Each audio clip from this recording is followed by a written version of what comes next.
कैसा होगा maths CBSE का पेपर इस साल? ये पिछले 4 सालों के पेपर्स के ब्रेक डाउन करके हम पूरा कंपैरिजन करने वाले हैं कि जो पिछले 3 सालों में 23 में, 24 में, 25 में जैसा पेपर आया है उसके हिसाब से आज 26 के पेपर का एनालिसिस निकालेंगे और सीबीएसई का मैथ्स का पेपर कैसा होने वाला है वो आज मैं तुम्हें यहां पे बताने वाला हूं। ठीक है, लेकिन उससे पहले तुम्हें मैं इन सब चीजों के बारे में बता दूं कि आज हम किस किस पॉइंट्स के बारे में डिस्कस करने वाले हैं। आज हम 23, 24, 25 तीनों साल के पेपर को कंपेयर करेंगे कि इनमें कैसा कैसा क्वेश्चन था, यूनिट वाइज पूरा सिलेबस, चैप्टर वाइज पूरा जो मार्किंग स्कीम है वो कैसी होती है, क्या होती है, उसको पूरा समझेंगे।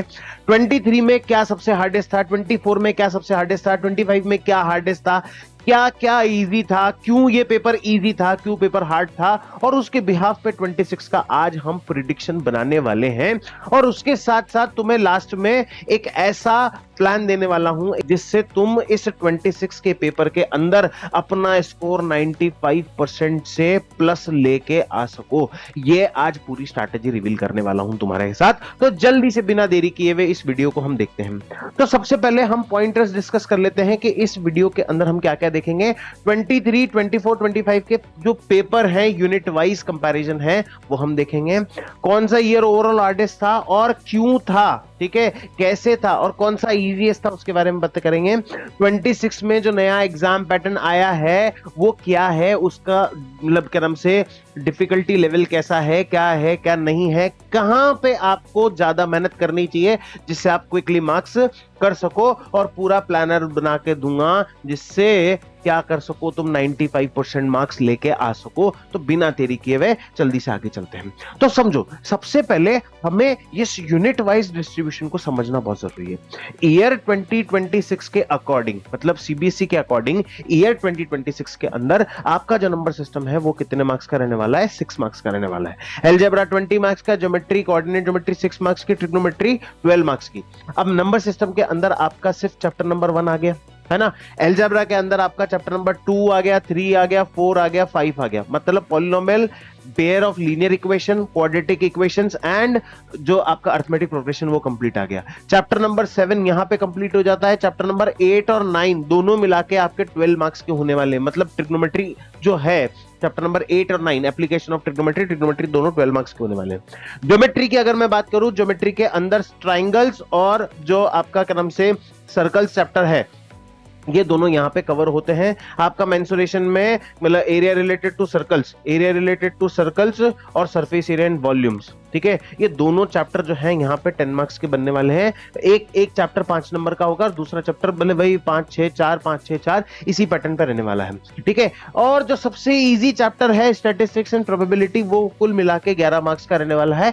इजी क्यों बोल रहा हूं? क्योंकि इसके अंदर मार्क्स बहुत आराम से मिल जाते हैं, ठीक है। इसके आगे कैसा क्या पैटर्न रहने वाला है इसको हम देखते हैं कि चैप्टर वाइज अगर मैं इस मार्क्स के डिस्ट्रीब्यूशन को बाइफर्ग्रेट करूं, ठीक है, जो पिछले 4 साल के पेपर, 3 साल के पेपर के एनालिसिस के बिहाफ पे जो मेरा बाइफर्ग्रेशन बनता है वो क्या बनता है कि आपका रियल नंबर 6 मार्क्स का होगा, जैसा पूरा अपने आप में एक चैप्टर है। Polynomials, pair of linear equation, quadratic equation, arithmetic progression, ये पूरा बाइफर्ग्रेशन दे रखा है जिसमें आपको चैप्टर वाइज हर एक एक चैप्टर का सिस्टम बता दिया गया है कि कैसे ये मार्क्स होंगे, ठीक है। चाहो तो इस पूरे का स्क्रीनशॉट लेकर के इसको सेव भी कर सकते हो, ठीक है।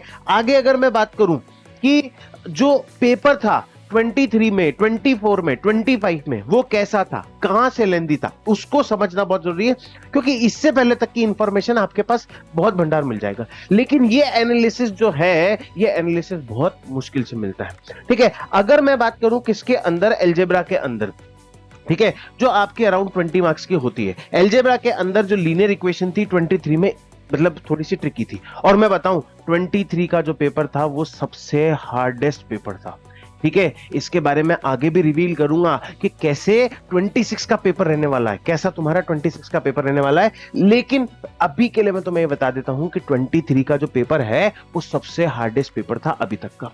क्यों था? क्योंकि यहां पे लीनियर इक्वेशन जो थी वो बहुत ट्रिकी थी, ट्राइंगल से बहुत डिफिकल्ट बढ़िया शानदार वाले क्वेश्चन पूछे गए थे, ठीक है। Surface area and volumes tough था, क्यों टफ था? क्योंकि कैलकुलेशन ने मतलब बिल्कुल वाट लगा रखी थी सब बच्चों की, ठीक है। ट्रिग्नोमेट्री में भी अच्छे तगड़े क्वेश्चन पूछे गए थे। और अगर मैं स्टैटिस्टिक्स की बात करूं तो ये ओनली एक ऐसा चैप्टर था जो यहां पे बहुत इजी था, जो बहुत क्विकली फॉर्मूला बेस्ड चैप्टर बना और निकल गया, ठीक है।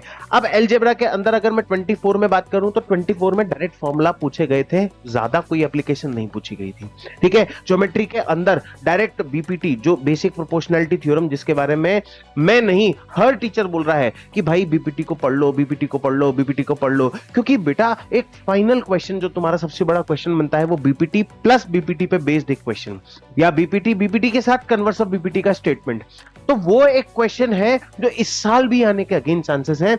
तो ज्योमेट्री में आपके पास यहां से क्लियर हो गया। इसके अलावा सर्कल से जो क्वेश्चन थे वो बड़े इजी थे इसमें, ठीक है, मतलब डायरेक्ट एनसीईआरटी क्वेश्चन से ही मान के चलो। इसके बाद जो मेंसुरेशन था थोड़ा सा लेंदी था लेकिन बहुत सही था, मतलब कैलकुलेशन जो थी वो बहुत इजी थी, मतलब ज्यादा कुछ डिफिकल्ट नहीं था, ठीक है। ट्रिग्नोमेट्री में अगर मैं बात करूं तो मॉडरेट लेवल की ट्रिग्नोमेट्री पूछी गई थी, ठीक है। और जो स्टैटिस्टिक्स है उससे केस बेस्ड क्वेश्चन पूछा गया था जो अल्टीमेटली बहुत इजी क्वेश्चन बन रहा था, ठीक है। ये 24 का फोकस कहता है। 25 में जो पेपर आया, ठीक है, वो थोड़ा सा क्या था, 24 से हार्ड था। कैसे हार्ड था देखना, समझना, क्योंकि यहां पे कंसेप्ट्स के ऊपर क्वेश्चन बहुत ज्यादा पूछे गए थे।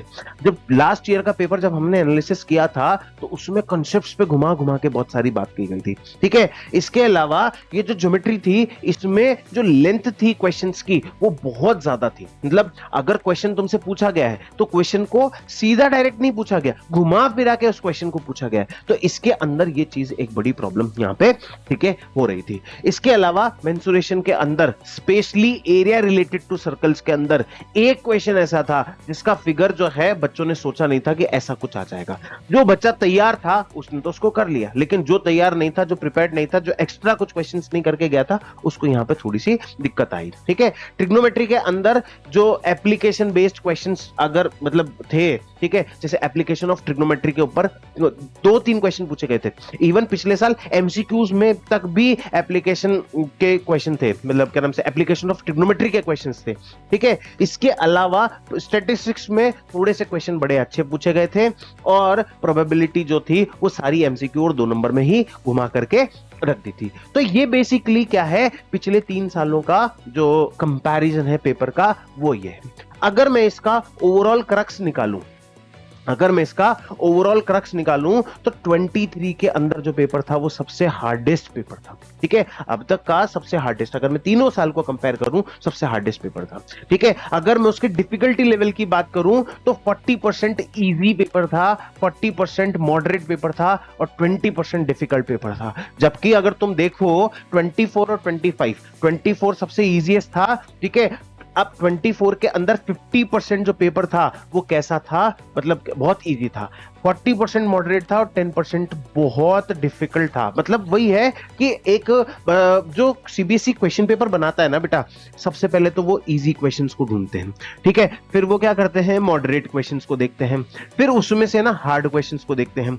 अब ये क्यों बनाते हैं, ऐसा पैटर्न क्यों रखते हैं, समझना कि इजी क्वेश्चंस को हर कोई बच्चा कर ले, मतलब पासिंग मार्क्स लेकर के आ जाए, ठीक है। अब तुम ये देखो कि 50% अगर पेपर उन्होंने इजी दे दिया तो पास तो यहां पे हो गया हर कोई। मॉडरेट में जो थोड़ी सी मेहनत करके आया है वो क्या करे कि क्या नाम से, जैसे सपोज करो कि 40% 50% मार्क्स वहां पे आ गए, तो 40% 50% के बाद जो बच्चा थोड़ी सी मेहनत करके 60-70% तक लाना चाहता है, 80% तक लाना चाहता है, मॉडरेट उसके लिए बनाया जाता है, ठीक है। और ये जो हार्ड क्वेश्चंस होते हैं, जिन बच्चों का एम 90% प्लस का है, ये उनके लिए स्पेशली डिजाइन किए जाते हैं, ठीक है। ये क्वेश्चंस इस तरह से जो है मैथमेटिक्स के पेपर का पैटर्न रहता है। अब 23 का पेपर क्यों हार्डेस्ट था भाई, क्योंकि उसमें कैलकुलेशन बहुत खतरनाक थी। कैलकुलेशंस के साथ साथ कंसेप्ट पे भी इतनी बढ़िया तरीके से मतलब मजा आ गया था। लेकिन 24 का पेपर क्यों इजीएस्ट था, क्योंकि वो डायरेक्ट एनसीईआरटी से, ठीक है, उसमें उन्होंने कहीं भी कंसेप्ट्स के ऊपर, कैलकुलेशंस के ऊपर कोई बड़ी बात नहीं बोली थी। लेकिन 25 का पेपर जो है मॉडरेट इसलिए बना क्योंकि वो एप्लीकेशन बेस्ड था और उसमें मतलब जो डेली लाइफ की जो प्रॉब्लम थी वो बहुत इंपॉर्टेंट थी, उसमें वर्ड प्रॉब्लम से रिलेटेड कुछ क्वेश्चंस थे, ठीक है। तो सीधी सी बात ये है कि अब 26 का पेपर कैसा होगा, 26 का पेपर होगा मॉडरेट से हार्ड लेवल का। ठीक है, मॉडरेट से हार्ड लेवल का क्यों होगा? क्योंकि 50% एज पर दी सैंपल पेपर है, ठीक है, या एज पर the statements given by CBSE कि 50% पेपर कंपिटेंसी बेस्ड पेपर होगा। जो पेपर का पैटर्न है वही सेम है कि 80 मार्क्स का पेपर होगा, 38 उसमें क्वेश्चंस होंगे, वही 5 सेक्शंस होंगे, A B C D E, उसमें केस बेस्ड क्वेश्चन भी आएंगे, एमसीक्यू भी आएंगे, शॉर्ट आएंगे, वेरी शॉर्ट आएंगे, लॉन्ग आएंगे, सब तरह के क्वेश्चंस, पैटर्न वही का वही सेम है। ठीक है, और उसमें अगर मैं बात करूं कि उसका लेवल कैसा रहने वाला है, 40 से 50% पेपर वो इजी रहने वाला है, 40% पेपर वो कैसा रहने वाला है, मॉडरेट रहने वाला है, लेकिन 10% जो है, 10 से 15% पेपर जो है वो डिफिकल्ट आने के चांसेस हैं। ठीक है, लेकिन ये जो है ये तुम्हें थोड़ा सा, मतलब मैं क्या बोल रहा हूं कि मॉडरेट से हार्ड लेवल के बीच में जाएगा। ठीक है, यहां पे और यहां पे थोड़ी सी वो वेरिएबिलिटी दिखा सकता है, जैसा उन्होंने पिछले 2 सालों के पेपर में, 3 सालों के पेपर में दिखाया है। ठीक है, ये इजी और मॉडरेट वाले पार्ट को ही क्या करते हैं, वो बैलेंस करके देखते हैं। तो this is the prediction about 2026 की पेपर कैसा रहेगा। ठीक है, अब उसमें से इंपॉर्टेंट यूनिट्स की बात कर लेते हैं। ठीक है, देखो सीधी सी बात है, यहां पे मैंने लिख दिया कि अलजेब्रा प्लस ज्योमेट्री बोल दिया मैंने, लेकिन मैं तुम्हें एक बात कहता हूं कि तुम्हारा 50% पेपर कंपिटेंसी बेस्ड है। ठीक है, 50% पेपर तुम्हारा कंपिटेंसी बेस्ड है। अब कंपिटेंसी बेस्ड मतलब रियल लाइफ एप्लीकेशन आ गई। ठीक है, अब रियल लाइफ एप्लीकेशन कहां कहां बन सकती है भाई, अलजेब्रा के अंदर बनेगी, क्योंकि चैप्टर कौन कौन सा है, एक तो लीनियर इक्वेशन, ठीक है, लीनियर इक्वेशन, दूसरा क्वाड्रेटिक, ठीक है, और तीसरा एपी। ये 3 चैप्टर जो हैं, इन 3 चैप्टर से बढ़िया मेजर डेली लाइफ से रिलेटेड क्वेश्चंस हैं वो बनेंगे, पहली चीज। दूसरी चीज, why I am preferring these 2 chapters, क्योंकि ये अलजेब्रा अकेला 20 मार्क्स का है और ये ज्योमेट्री अकेला 15 मार्क्स का है। तो 20 प्लस 15 अपने आप में 35 मार्क्स हो गए कि नहीं हो गए? हो गए ना। इसके अलावा भी अगर तुम कोई तीसरा चैप्टर करना चाहते हो या कोई तीसरी यूनिट करना चाहते हो, तो उसमें मैं ये कहूंगा स्टैटिस्टिक्स एंड प्रोबेबिलिटी जो यूनिट है, ठीक है, स्टैटिस्टिक्स एंड प्रोबेबिलिटी, उसको कंप्लीट कर लो, क्योंकि वही अपने आप में 12-15 मार्क्स की। तो आउट ऑफ 80 जो है आपके 50 मार्क्स तो यहां पे कंफर्म हो गए। ठीक है, ज्योमेट्री के अंदर भी स्पेशली मैं बता दूं तुम्हें, एक तो बेसिक प्रोपोर्शनैलिटी थ्योरम कर लो और एक सर्कल की थ्योरम कर लो। ये 2 चीजें तो मैं तुम्हें कह रहा हूं कि ये कर लो। ठीक है, वो क्या नाम से, tangent drawn from external point, ये थ्योरम जो है ये दोनों कर लो, ये दोनों तुम्हारे बेस्ट, मतलब यूं मान के चलो कि आने वाली है और यूं मान के चलो कि आ ही गई। ठीक है, तो ये 26 के लिए पेपर है। अब कैसे प्रिपेयर करना है, क्या प्रिपेयर करना है, और इस प्रिपरेशन के अलावा मैं एक बात बताऊं, बच्चों के सबसे ज्यादा मार्क्स जो हैं वो इन प्रिपरेशन के साथ साथ और दूसरी चीजों में भी कटते हैं। ठीक है, जैसे समझो क्या था, कैलकुलेशन की वजह से क्या हुआ, बच्चों को दिक्कत आई, उसके लिए एक डेडिकेटेड वीडियो जो है तुम्हारे लिए बना दिया है, जिसमें तुम क्या कर सकते हो कि कैसे कैलकुलेशन को फास्ट करें वो बता दिया। ठीक है, इसके बाद एप्लीकेशन बेस्ड और वर्ड प्रॉब्लम्स को कैसे क्विकली सॉल्व करना है, क्योंकि मेजरली बच्चों के साथ ये इशू है कि सर हमसे तो वर्ड प्रॉब्लम ही नहीं बनती है। ठीक है, तो इन दोनों के लिए एक जो वीडियोस हैं, जो प्रॉपर वीडियोस हैं, वो मैंने इन दोनों के लिए तुम्हारे लिए बना दिए गए। अब कैसे तुम्हें प्रिपेयर करना है, सबसे पहले तो अपनी कैलकुलेशंस को फास्ट कर लो। ठीक है, दूसरी सबसे इंपॉर्टेंट चीज, जो डेली लाइफ की प्रॉब्लम है, ठीक है, डेली लाइफ प्रॉब्लम्स, उनको सॉल्व करना चालू करो। डेली लाइफ प्रॉब्लम्स मतलब जो आपके जो डेली लाइफ पे बेस्ड, एप्लीकेशन बेस्ड जो प्रॉब्लम आती है ना, उन क्वेश्चंस को सॉल्व करना चालू करो। ठीक है, आपको नीचे एक पीडीएफ दे दूंगा जिसमें सारे कंपिटेंसी बेस्ड क्वेश्चंस हैं जो कि सीबीएसई ने ही रिलीज किए हैं। वो कंपिटेंसी बेस्ड क्वेश्चन जो है पूरे करना चालू कर दो। ठीक है, अब व्हाट टू प्रिपेयर मैंने तुम्हें बता दिया, अलजेब्रा से क्या करना है, कैसे क्या करना है। और मैं ये कह रहा हूं कि अगर तुम्हें 30 डेज का प्रॉपर प्लान चाहिए, ठीक है, जिसमें मैं तुम्हें बताऊं एक एक साथ तुम्हारे साथ एफर्ट करके तुम्हें डेली क्वेश्चंस दूं, ठीक है, तुम्हें बताऊं कि क्या करना है क्या नहीं करना है, उसका पूरा ट्रैकिंग अगर तुम्हें चाहिए तो मुझे 30 डे प्लान जो है कमेंट कर देना, and definitely I will share with you all. और मैं तुम्हें यह कहूंगा कि हमारी व्हाट्सएप कम्युनिटी को ज्वाइन करो और हमारे टेलीग्राम को ज्वाइन करो, जहां पे कई सारे बच्चे जो हैं क्वेश्चंस ले रहे हैं डेली, उनको पेपर्स मिल रहे हैं, उनको रिलेटेड वीडियोस मिल रहे हैं इंपॉर्टेंट क्वेश्चंस के साथ साथ इंपॉर्टेंट फार्मूला, शॉर्ट ट्रिप्स, बहुत सारे न्यूमेरिक्स, ठीक है, बहुत सारी चीजें उनको वहां पे मिल रही है। तो जाके तुम भी उसका फायदा उठाओ, और वो जो लिंक है वो सारे तुम्हें हमारे डिस्क्रिप्शन में और चैनल के जो बायो पेज है या चैनल का जो डिस्क्रिप्शन है उसके अंदर तुम्हें सब कुछ मिल जाएगा। और मेरी तरफ से तुम्हें बहुत बहुत बेस्ट ऑफ लक, बहुत एनर्जी दे भगवान तुम्हें, और तुम उस पेपर को जो है फाड़ के आओ और 95% लेके आओ। तब तक के लिए बाय, अलविदा। अब मिलते हैं तुमसे अगले वीडियो के अंदर।